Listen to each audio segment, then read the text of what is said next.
Hallelujah. Praise God. Umaya 𝚟𝚒𝚍𝚑𝚝 yantu ile tu. Ile swafa mamalu ole tu ole tamale alu. Male ngang sai. 𝚟𝚒𝚑𝚝 mole ngang pa ia. Manava mai oya ngang pa ia. Fa'u ilau mea fai ngā ruenga nini. Ima ua lava o na o se ele ele. O na o se pala pala le tua. Ai fio mai ha. Se I manawa hina la ua fionga le tua. O ai se loto ua mawhatia. O ai se loto ua vaunga tā. Se loto ua nuti momoia le tua. A vea la upu. E fai ma vai malu.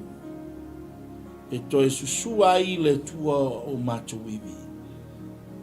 Le li ie, whaatasi mai lo wa nganga pa ia, lau whaunga, awa ne mawai le tua. Whaamanuia mai le tua, i le alu le tua la upu. Whaamanuia I la tau, umala latu whalongo I lo siu fofonga le atua I le nei afiafi. Whamanuia le atua I le alu o lau upu le nei aso. I so se ke lope le atua ai mese le whaafofonga anga o Samoa. Le aingo le whaatuatua. Tama alu mana le atua lau au le nei aso le ni. Tele ni nganga ai aina mo lo fina ngalo le ni. Ono lo suafa Yesu wa ala tuai le tatalo nei maso malava se o le whaavavau lava. Amen. Amen. Hallelujah. Praise the Lord. Glory be to God. I le suafa manu malo o le tātou wali ma lo tātou whaola. Suafa manu malo Yesu Keriso o io le ao le kalisia. E whaatalo whantua le ma vaase lua ma le tina I le nei afiafi. Whaatalo whaatu I le mai moa whaafonga mai so tātou wantinu pele o Samoa. Ai meiseo le a inga o le whaatutua le tino o Keriso. Talofa ma lo le soifua manuia, ma lo le folau manuia, ma lo le pali, ma lo le ulisai, ma lo le whaatutoa. I le nei aso, I sauninga pa ia o le tua, I whata whaitauranga. Fia le nei aso, sa talaia pupuni o malu sa le tua, ai se I tāpua I lona nuu le nei aso. Whaafufonga Iova, I le taulanga o sitia I le nei aso. A veo se manongi le nanamu o le taulanga I lungo le nifo le fata fai taulanga. Ai se I whaafufonga le atua I le nanamu o le taulanga o vi inga e a watu I a teia. Veo se manongi. Hallelujah. I ia le atua. E whaatalofa atuai I le aingo le atua. Whaatalofa foi le pokalame I le nei afiafi au na totofia le atua. Fuasino le tala le lei. Whaatalofa atu I a tautou au na totofia le atua. Tama whaasau le langu. Ai mei se foi nai whalitua ia whaatalofa atuai I le poka lame le nei afiafi ave fua le vai e Leai Sona tau. Amen. Vi ia le tua. Praise the Lord. Ai whapitoa le whaatalofa I le nei afiafi I le awananga le nei afiafi. TV channel global. Hallelujah. O le tātou walahata. Hallelujah. O le tātou misiona. O tātou ngārulue. A tātou pūnu no wai, a wāle tua mo lona finanga. Ia tele ni anganga, ai aina mo le finangalo le tua. Hallelujah. Aua nei whano se tasi. Le manaonga o le tua, aua nei whano se tasi. Ai e maua, tangata le ola e whāwau. Hallelujah. Whatalofa foi I le tino Keriso. Hallelujah. I la tō uma wau tō waa mai nei le laumua. A tā lofa foi paanga le tātou ministry. Hallelujah. Praise the Lord. Ta tonu foi nei au na le tua lo fea ngai. Hallelujah. Msauninga pa ia o nei aso. Sapati pa ia o le tua. O le malolonga le sapati le tua. Tonu le nei aso ua tai mai le tua le ola ma le soifua tului. Yang te utou au na tofia le tua. Ni ngalu nga fai lungo le fata fai taulanga. Fa amuina me manongi. O mori le taulanga o vi inga I le tua. Se I fa fofonga le langi o le tua. Hallelujah. Ma lo le fa totoa au na le tua. Ni yaso fo isa fe ngai fo I mare fa mantunga le yaso. Hallelujah. Vi ia le tua. Fe ngai tātou. Hallelujah. Ma le wha mantunga le yaso.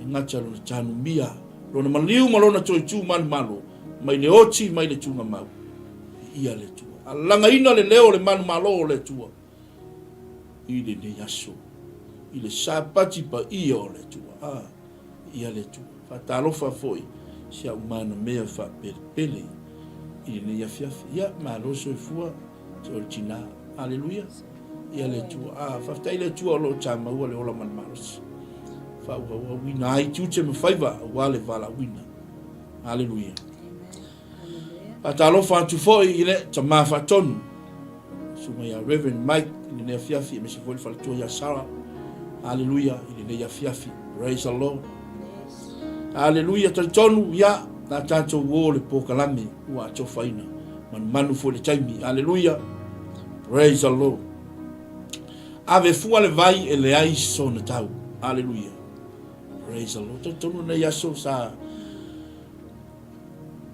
laulawina ma me ai ma fea me ai fale nganga sa to matawina i ne yaso sa laulawina me ai fale nganga le tua i lunga le fata fai tauranga haleluia praise the Lord ya lewa sisilatu i lunga lo ia le tatou au tu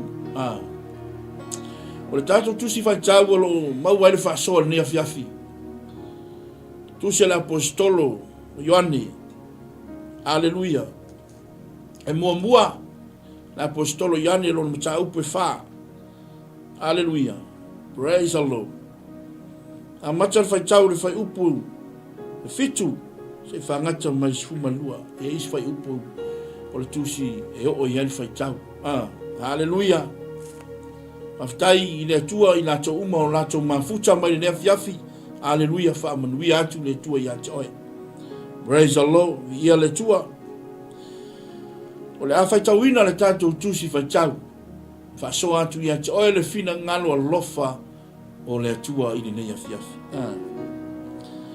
la fai tauina le tusi fai tau le nei fiafi il fai upo e fitu la mata ai le fai tau le aupe le ia tatou fe alofani a wae mai le tua le alofa o i latou uma foi o e alolofa ua whanau mai i latou mai le tua ua iloa foi e i latou le tua o se le alofa ua le iloa e ia le tua wa o le tua o le alofa lava ia upa iwa o le mea lava le nei ua wha alia mai ai le alofa o le tua ia tei tātou ina ua awina mai e le tua lona alo e toa tasi i le nalolangi ina ia tātou wola ia teia e pa se furu o le alofa lava le nei e le ona ua alofa i le tua a ua alofa mai o ia tei tātou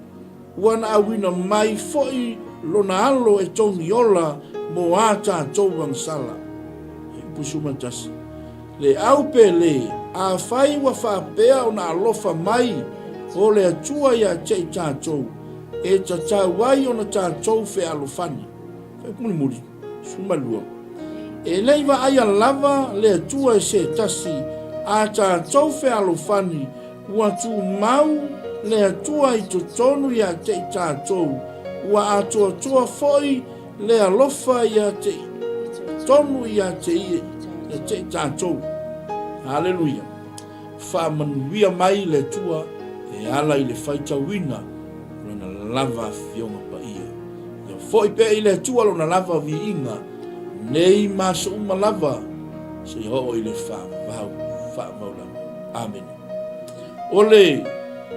ole fina ngalo alofa o le tua haleluia e whai mai le autu ua whaautu ina i le whaasoa ua whaalia mai le alofa o le atua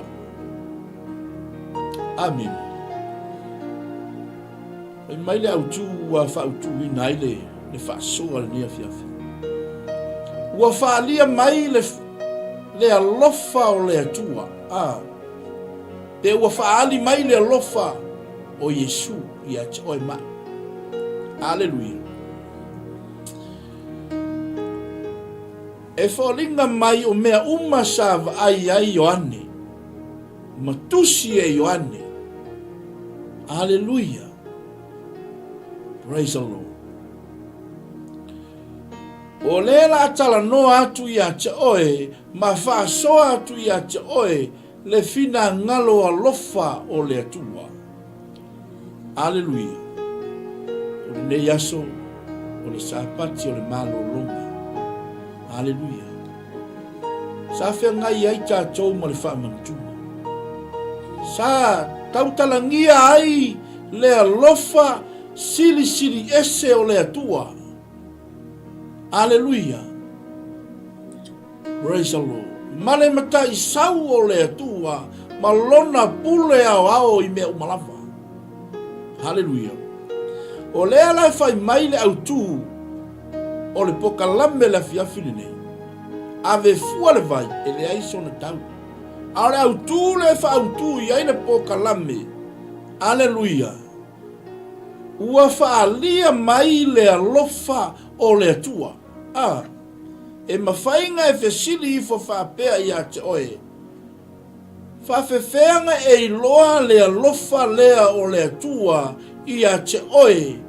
Le ngata I a te oe a o ua le afiafine. E mawhaianga e whapea I fo le afiafine.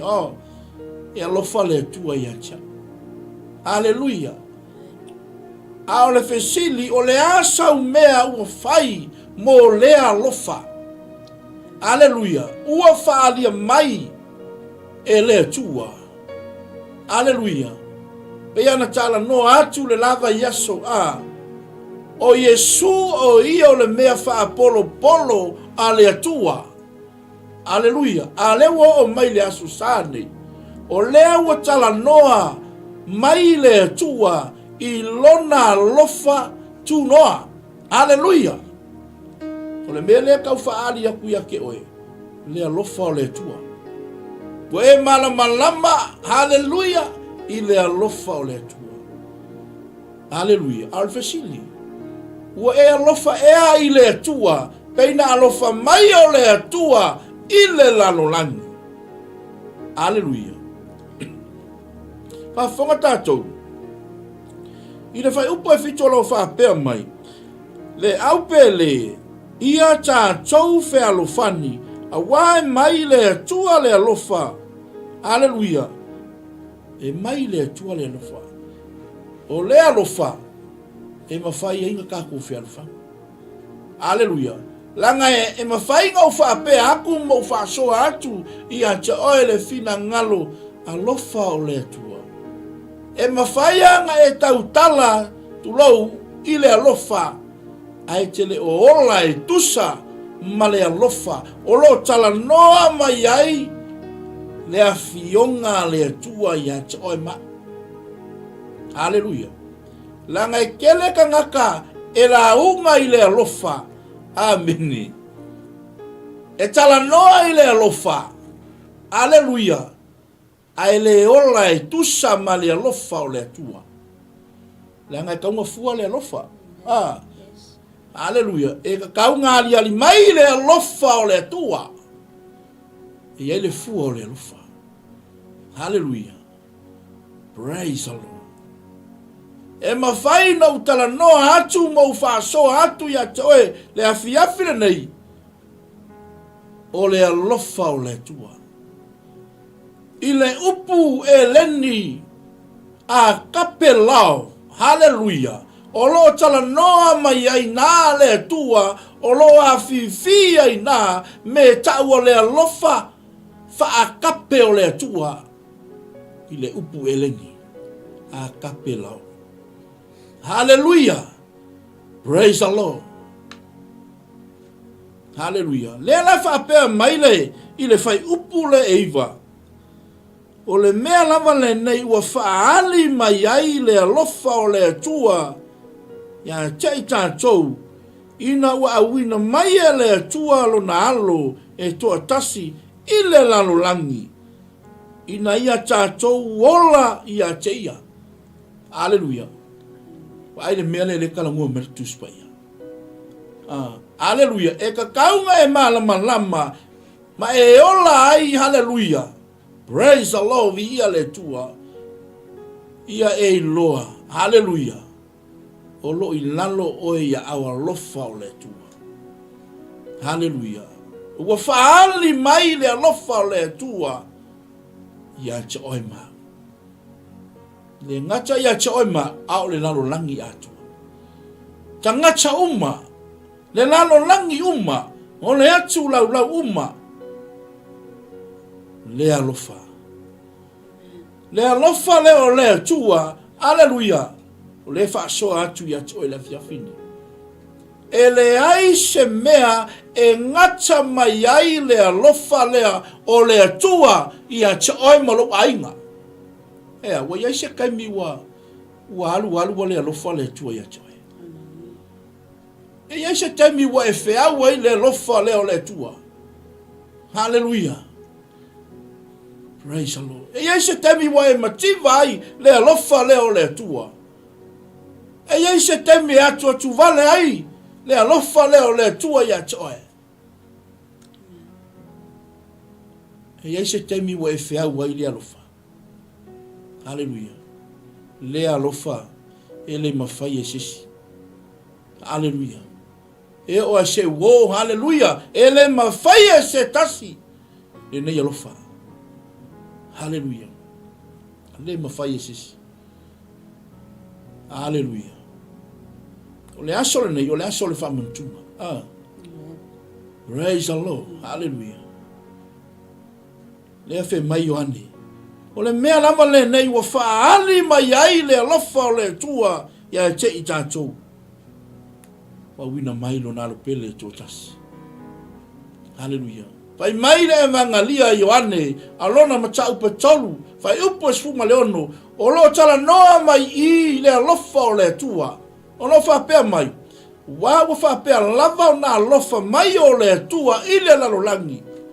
Wa ia wina mai ai lona tali pele tō tasi. Ina ia le whano se tasi e whaatua tua ia teia. A ia maua ia le ola e whawa. Hallelujah. Praise the Lord. Se tua ina alofa. Se tua ina muti vale le alofa o le tua. Wa whaalia mai le alofa o le tua. Hallelujah. Tuantu tinare ai. Whaasoa antu le fina ngalo alofa o le tua. Amen. Hallelujah. Praise God. Hallelujah. Le tua le nei asusa pa ia o le tua aso sa mo o le nei fo I masina. Hallelujah. Ia o tatou au lia mai le nei masina o le masina lo matolu. Hallelujah. Ai vi ele tua e amata lava il fa manutuna. Hallelujah. Le aso sa le whaamana tuina I tātou e le maliu tinga lo tātou wali I whaola sa maliu mo I tātou. Amen. Ono a tātou ngasala ina ia sao oe sao au. Hallelujah. Vi ia le atua whaftai a wanoa wa maua I le nei I tūla. Hallelujah. I whaasoa atu ai le upo le atua. Hallelujah. Tātono na manuia ia lo loto I tapua inga whaasoa fo I sunga I whawhengainga ia tautonu fo I whapenari ne e fiafi o le amanuia fo I lo loto se maa whaasoa atu se maa share atu fo I le upo le atua I le nei I tūla. Hallelujah. Ia ai o le kakokusi ngā ua ia o e mai ua whaalia mai le alofa o le atua. Hallelujah. Amen. O le alofa whaalia o le atua mo I tātou mo oe maa. Hallelujah. What a love, what a great love, what an amazing love. Oka se le lei o le atua, oka se alofa o le lei atua tātou te au na iai. Hallelujah. Amen. No na alo pele tō tasi. Hallelujah. Praise the Lord. E pawhetai ai a lava le loto I le atua ona o na anga le lei malona whamaoni. Just wanna touch base le I le tatou tusi whaitau le nei afia. You know, emphasizes that God is love. Hallelujah. God is love, urging believers to Hallelujah. love one another. Amen. Hallelujah. As a one another, as a one reflection of being born of God. Hallelujah. Ole alofa le ole atua. Hallelujah. Wa ia whaasoa mai, wa ia whaalia mai. Hallelujah. Lona alofa lea mo i tātou. Hallelujah. Ina ia tātou wala lofa ia awane i tau na o tātou lava. Hallelujah. Ia tātou wala lofa ia lofa atu le tasi i le tasi. Hallelujah. Hallelujah. Praise the Lord. It highlights that God revealed his love by sending Jesus as atoning sacrifice, empowering believers to live without fear and abide in him. Hallelujah. Mai ole alofa lea. Hallelujah. Ole atua. Hallelujah. Ole taulanga. Hallelujah.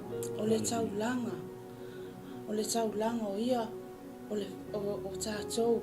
Tātou te whai ole sacrifice ole whai taulanga. Hallelujah. Hallelujah. O whai taulanga le mo le atua. Hallelujah. O le atua whai taulanga. Hallelujah.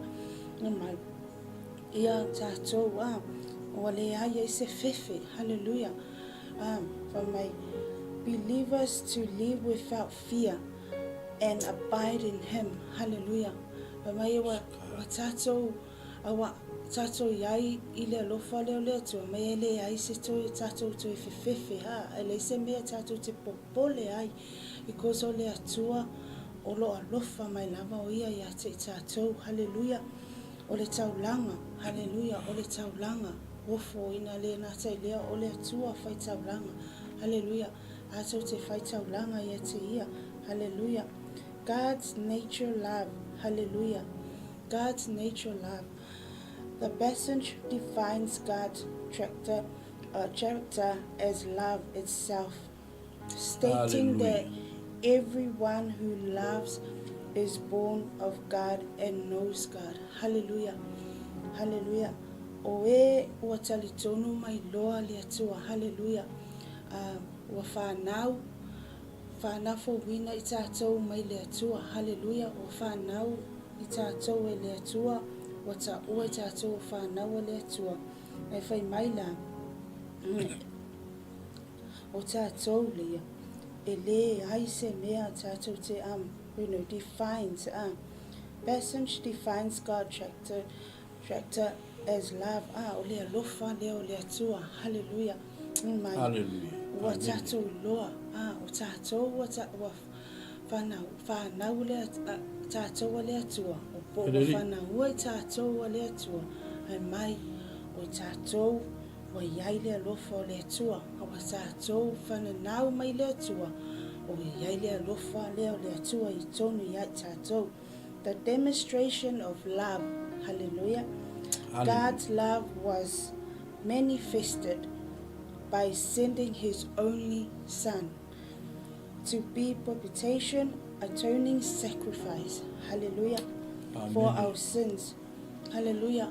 Na maye le atua lo na lo pele to tasi. Hallelujah. Praise the Lord. Amaliu tinga o ye no sataro. Lo na lo pele to tasi. Aia wina mai.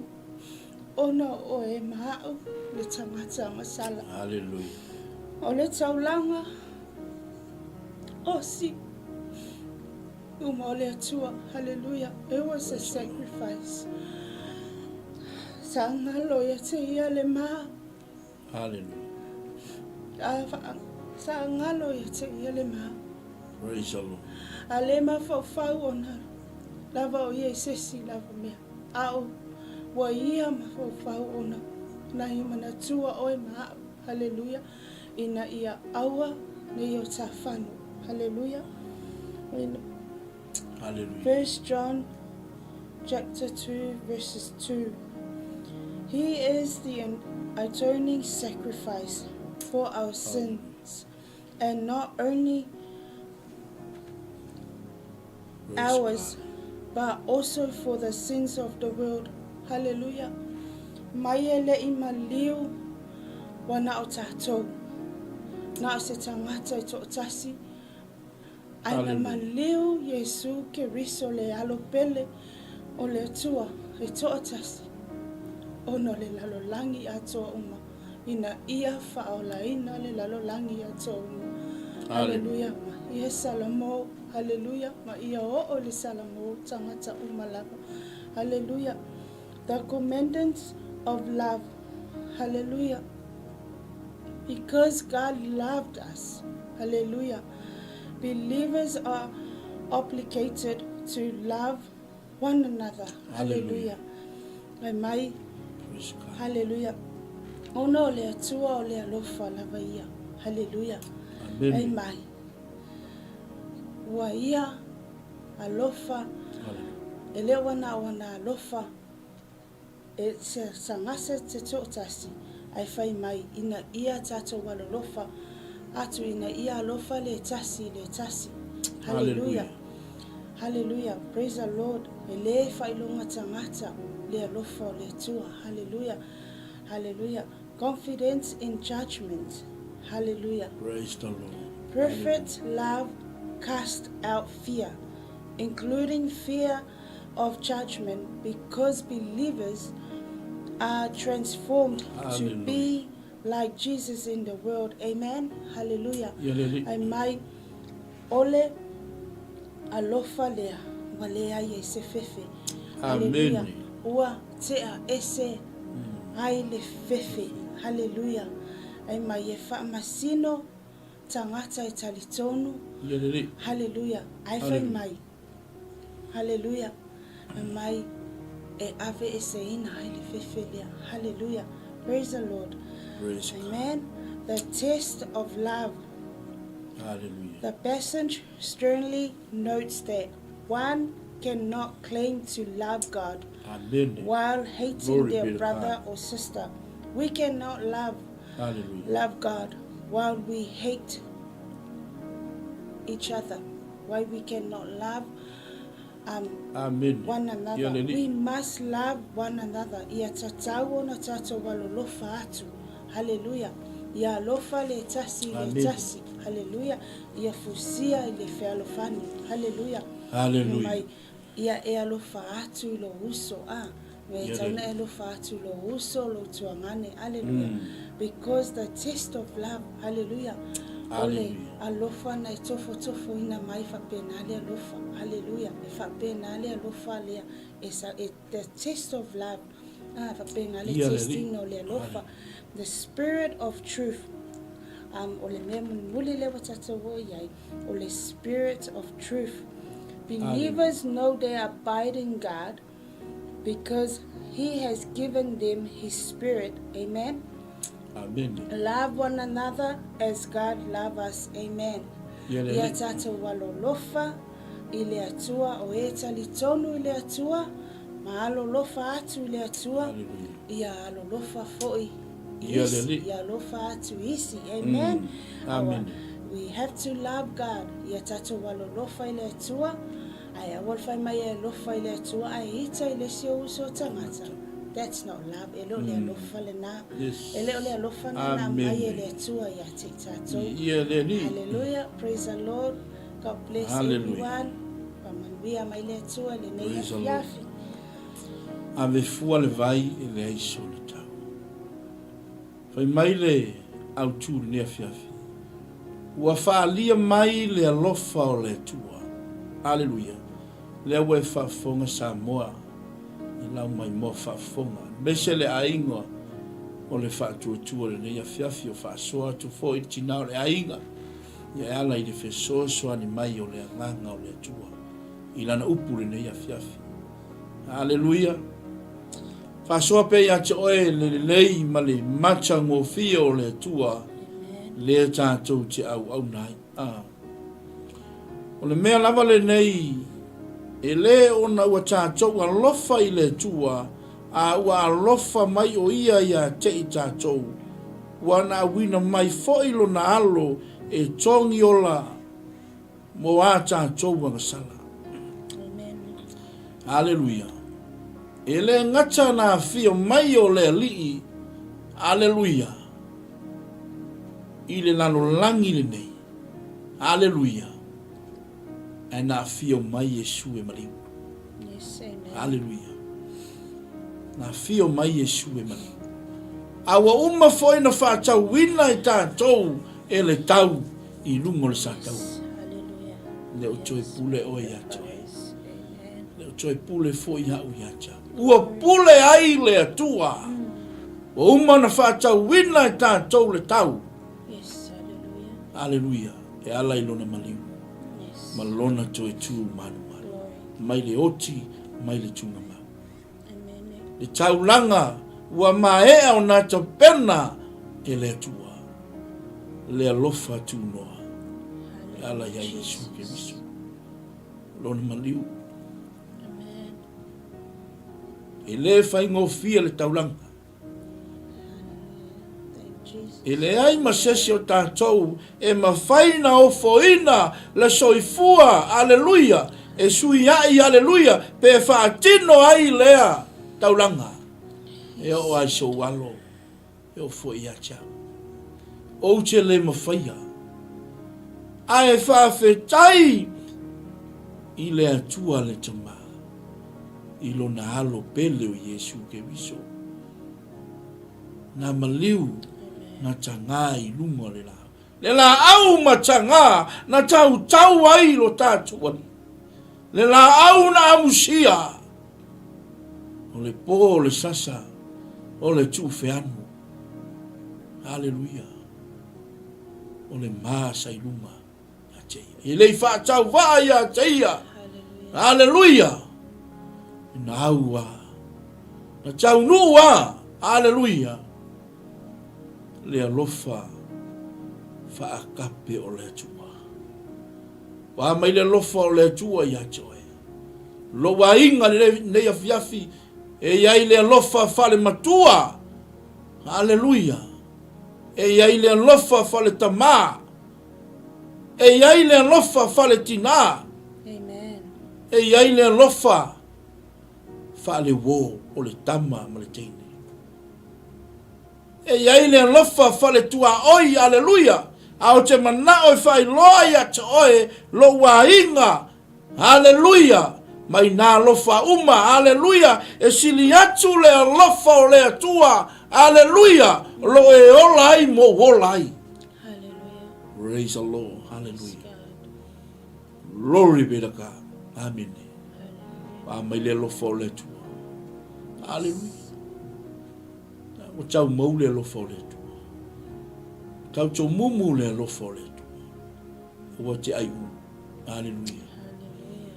Praise the Lord. Wa mai le alofa o le atua ia te oe lo uso tua oe. Hallelujah. Langa iai te mi e whiau ai lo alofa. Hallelujah. Ia loa le alofa o le atua Samoa. Hallelujah. Le aingo le whatua tua. E le whiaua le alofa le o le atua. Hallelujah. Hallelujah. Langa ieri ke mi e whiau ai lo alofa. Ieri ke mi e whiau ai foi hau lo alofa. Hallelujah. Ao le alofa o le atua. E le ai ma se mea e whiau ai le alofa o le atua. Hallelujah. Praise the Lord. Ia le tua. Nei aso. Pe fia ni falisa. Amen. Hallelujah. Wala unga ina ai le alofa. Le alofa. Le alofa o le atua.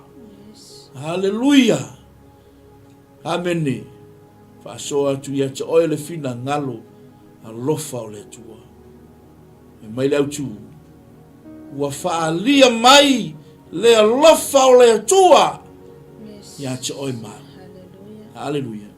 O le kala ngō ai le mata upu le fia filingi. Hallelujah. O le atua, o le alofa lava ia. Hallelujah. O le tu mau I le alofa, ua tu mau ia I to tonu o le atua. O le atua foi o I to tonu ia te ia. Aonga ku mau le alofa le akua I kokongu ia ke oe. Hallelujah. E whape ngā fo inga e kango. Hallelujah. Tu whaatu le alofa. Ma whailo atu le alofa leo le atua I tangata. Hallelujah. Praise the Lord. Nangol melenga a fio mai Yesu. Fai mai na tu ualo ni mamano. I le langu. A fio mai. fia mai sa ili ma faola I le na leiloa fa maka o e leiloa. Praise the Lord, hallelujah, amen, hallelujah. Wa mai le lofa o le tua ia te hallelujah. Ma ngai ai o le fai upule fa pe mai e le ai se fefe I le alofa a o le alofa e a toa e fa a te ai se ina ai le fefe a wa o le mea ti ngā le fefe o le wa fefe e le fa a toa e ina o ia I le alofa e wa fa fonga sa moa hallelujah. Le ai se fefe I le alofa a o le alofa wa fa a toa ina ai le fefe hallelujah. Praise the Lord. I le fai upule se fumaliva. O I tātou ua tātou a lofa atu ia te ia. A wana ia mua ia lofa mai ia I tātou. O le fai upule lo se fu. Pe a fai e wha pea mai se tasi o te alofa I le tua. A ita ilo na uso o le pepelo la vai. E ue wha fonga. Hallelujah. Langa ea. E mangai ala kako pepese ko kongo le wha o le tanga. Hallelujah. E mangai alo paki, hallelujah. Ma si au lima, hallelujah. Ai ese la umea lai fai. Hallelujah. Ea. Pa maka. Ilo se taimi e toi teu wari na yalufa. Hallelujah.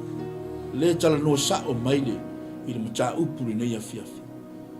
Peke fe mai e ke alofa I le tua ai ke hika I lo uso. Hallelujah. E manino le fionga le tua mea o le pepelo. Hallelujah. E ke fe mai e ke alofa I le tua mamao le mea e a fio ai le tua. E fio le tua luna langi sa toto. Molo uso te va ai atu ai. Hallelujah. Praise the Lord. Isi e whakalikali a se umar kausanga. Amen. Whakalikali a le asi aso e whai eisi le lenga. Hallelujah. Lore beda ka. E lo le finga ngalo le tua samu. Hallelujah. Ui lalo lau kaulanga le whati. Hallelujah. Aua ke alu e ave le taulanga. Hallelujah. Anga whai mai le tala tu spai. Mwai fale lei moroso. Fai mua se le leinga, hallelujah. Anga na fio mai Yesu. Fai mua le leinga. Mua le leinga. Hallelujah. Tu I nalo le taulanga I le fati. Ai alu mwai fale lei loso. Le lofa moni le tala noa yale. Tuspa ia, hallelujah. Fatino le lofa o le tu. Hallelujah. Siaki I fole alofa le tu. Hallelujah. Se alofa I na tele. Se alofa I na muti vale. Le alofa o le atua. E alua le aso le nei, hallelujah. E le lanu ai le alofa o le tu. Ta uia se mea. E longa ai le fa feta yatu I le tua. I le alava alofa. Praise the Lord. Hallelujah. Samoa malau fa'afo. E leo uma le na namu, hallelujah. Le mea na tātia ai le alofa. Hallelujah. E leo uma le na namu le tungama. Le awatali ai lau sua, hallelujah. Le fina ngalo alofa o le tu. Hallelujah. Tau I lungo le sa tau lo. Hallelujah. Mai tala tuspa ia. Ua pongi sa le langi, hallelujah. Ua vai papa, hallelujah. Praise the Lord. Ai fai mai le tangata. Sai lalo le sa tau. E mai awe moni lava. E o le alo le tua soifua. Le ne tangata. Hallelujah. Ua tapa mai le fiaimu. Hallelujah. Ai amatu ai le vinata ona. Praise the Lord, hallelujah. E a wha amata lo oe lea. Ai avane I ai le vinata ona, hallelujah. Lore vele ka. Wha amata lo au lea. Na amatu ai le vinata ona lo ole. Hallelujah. praise the Lord. E mai ua sumu I le tau, hallelujah. Ua sau le vai. Ua sau le toto, hallelujah. Glory, glory, pere ka. Sa moa malau whaafonga, hallelujah. Le toto le, hallelujah. Ua e ola ai, mo wola ai. Tafe mai ka le ravia. Le maunga, kolokota. Melo iai lulu po, hallelujah. Praise the Lord, hallelujah. Ele uma le nanamu. Le mea na taoto ai. Le mea na tanuvia ai. Olo tato wali. Ele uma le nanamu. Olo tau masua sua. Le nanamu le hallelujah. Mo faola ina ai hallelujah. Mo maua ai le faola tanga. Mo sapi ai manuia o le atua. Te tonu foi we sapi manuia o le atua. Lea lava alofa. Hallelujah. Sa moa malau whaafongaanga. Hallelujah. Praise the Lord. Hallelujah. Glory. Veda kaha. Male pale tui tui. Ilona hao. Hallelujah. Hallelujah. Glory. Veda kaha. Ki ngale po le sasa. Le tau feanu. Hallelujah. Opu fai fai. Hallelujah. Le alava alofa wa faali mai le alofa le. Hallelujah. Glory, glory pedaka. Ola na upu ilunga le sa taulo. Hallelujah. Mai walanga ilona chama. Kene ipu. Hallelujah. Sa moa malau whaafongaanga e tele mawhaia, o tele mawhaia, no win-wina le na ipu. Sama, tele mawhaia no win-wina le ipu. Se yo o mai le maroro sama. Hallelujah. Glory be to God. Praise the Lord. Hallelujah. Alanga o ia ilona sama. A toro ni mana. Tama tuina tulu wanganga ya chama. Hallelujah. Mai le tala le tuis pa ia wa mano le rangi hallelujah. La ngona le tua le leo olona tani. Olona. Fai mai Ioane sa ma chau ma chamata yai sa ma tau tango yai o ma tau lima. Le upu le ola le loko sai le tua sai le amatanga awa liu tino tangata oi cha lofa Samoa. Hallelujah. Se alofa ina sidi yase. Hallelujah. Le macha utia le alofa o le tua Samoa mala fafonga mesele aingo le tua. Ele mana o ye fanoe. Mai tala le tus pa ia le tus e pe chelu hallelujah fe mai lo fa tuai mai o ia. Ile mea na fala ina. Se ilonga e o umatangata ile salmo. Hallelujah. Mai lo fa tuai mai o ia hallelujah. Ai sawa le tua ilona taimi. Glory be to God. Faso hatu ya che o le o le tua. Hallelujah. Glory be to God. Ele o umale na namu. Hallelujah. Praise the Lord. Hallelujah. Glory be to God. Ata tofe alufani. Hallelujah. E atangia mayai le tua. Le tātou te au na iai. Hallelujah. Samoa malau whaafonganga. Mai se le a ingo le tua. I e alofa I lo uso. Hallelujah. Langa ene mawhaina toa o le lofa leo le tua. Pea whai ele whea lo whani oe. Molo uso. E manino le awhionga le tu. Aleluia. Whawhiwhenga ko mai kako kia lofa i le kua. Malo uso le ke wa aia kuia. Walama ia na tausanga wa alu. Aleluia. E a mele whai eise le lainga. Ana le lale sa whai le lainga. Whamantunga. Hallelujah. Praise the Lord. When I'm mawinu. Hallelujah. O lona tino. Malona toto. Hallelujah. Ave fua le vai. Ele ai se tau. Hallelujah. Tene yaso tofusia i tātou malangona. Rene yaso e ala i lona maniu. Malona tu e tu manu manu. Mai le oti mai le tu mama. Hallelujah. Samoa. Mesele ai ngole tua. Olo manatu mai le tua. Hallelujah. Hallelujah. Le alofa tu noa o le tua. Ala ya Yesu Kiriso. Ua whaalia mai le alofa o le tua. Ala ya Yesu Kiriso. Hallelujah. Praise Him. Ia moni no alofa. Hallelujah.